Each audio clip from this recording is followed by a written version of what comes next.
Boakye-Adjei. And I work for Developing Markets Associates. We're a consultancy firm based in London. I'm a small firm, we specialise in remittances and payment systems. And we work for governments, we work for the public sector, international organisations, and we do advisory work with the private sector as well. Just to give you a sense of, I guess, the work that we do, the information that we provide to the money transfer sector, if you will. We collect all of the data and have done since 2008 for remittance prices worldwide, which is an initiative that was set up by the World Bank to track remittance prices around the world. So we have researchers in over 80 countries. We track over 300 corridors on a quarterly basis, looking at the price for sending $200 and $500 to a number of markets. Recently we launched a new project. Send Money Africa. This is in partnership with the African Union and a new organ of the African Union called the African Institute of Remittances. It's an institute that's housed in Nairobi that's trying to focus on improving the market for cross-border payments in Africa, intra-Africa as well as into Africa from the north. Send Money Africa site, that's the website. It publishes data similar to remittance prices worldwide on the cost of sending money. And we are covering, I think, 50 corridors and over 500 different service providers within those corridors. So my presentation today is just going to give you an update on pricing trends, on costs broken down by channel, by country, and the data that I'm presenting today is as of December 2015. So it's the most up-to-date market data you're going to get on the remittance market so far. Okay, so the survey, as I mentioned, is covering 50 corridors, and as you can see there are 530 different service providers. We have banks, money transfer operators, which breaks down into your traditional MTO, your Western Union, your MoneyGrams, but also includes your online players, your mobile players as well, usually on one end of the transaction, so cash to mobile, online to cash. We also have a number of post offices included, either providing their own service or in partnership with a money transfer operator. But if you look at this, you can see that about 98% of the sample is money transfer operators and banks. One of the main objectives of the African Institute on Remittances of the World Bank is to try and make remittances markets more transparent for consumers, so people know exactly what they're paying for the service. That means they can compare, they can make sure that they're accessing the cheapest, most convenient service for them.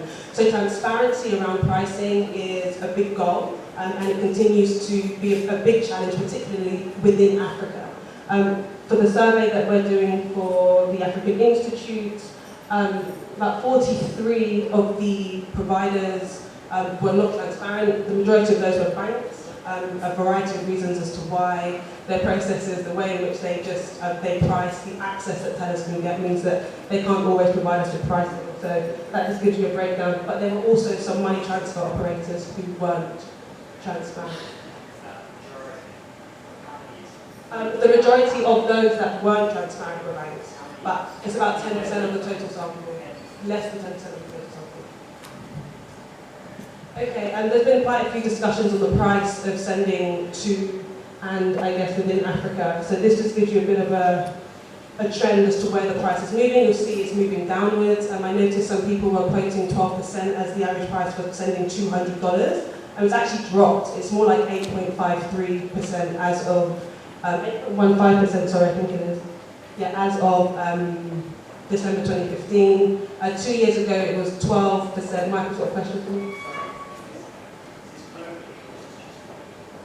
So, you've got the two trends. So you've got, this is the price for 200 and 500 to send to Africa. Yeah, so this is all of the corridors. So from anywhere in the world, yeah. Okay, so it's about 8.15% into Africa at the moment for sending $200. I think the global average as of December was 7.37%. So Africa is still the most expensive continent to send to when you're comparing to others, but it actually isn't as dire as we think it is. It's not at that 12% level, which it was at 2 years ago. So we've seen about around a 3 percentage point drop, which is positive, but there's still some work to be done to get down to that global average. But we're certainly moving in the right direction. And when you look at the spread,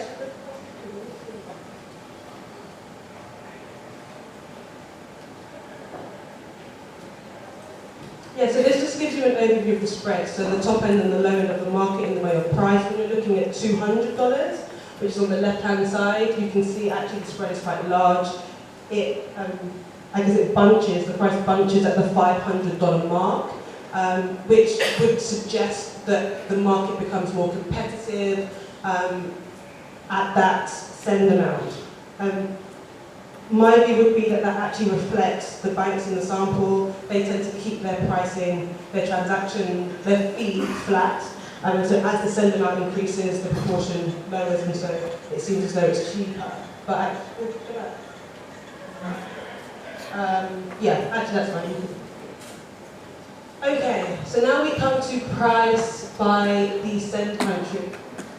We include 16 send countries in the sample for $200 and $500.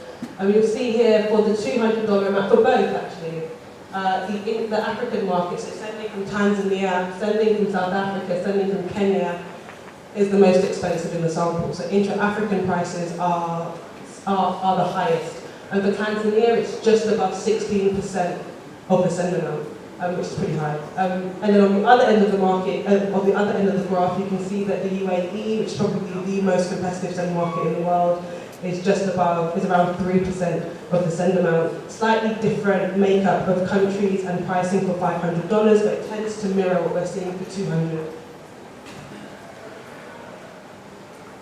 And then if you look into that on a corridor by corridor level, you can see that again, Tanzania to Uganda comes in as the most expensive at 17.66%, and the UK to Sierra Leone as, I guess, as number 10 in that sample, but the vast majority of the corridors included here are intra-African corridors.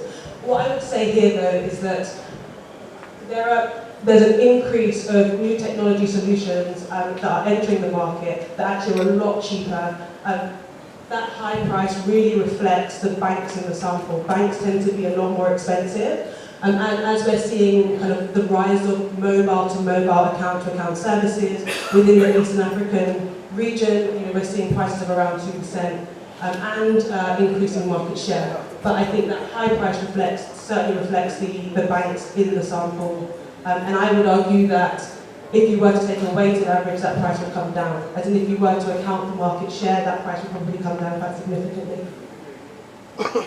These are the least expensive corridors, tends to focus in the WAMU region, and kind of from Euro markets, I think that's quite self-explanatory, and then also from the UAE.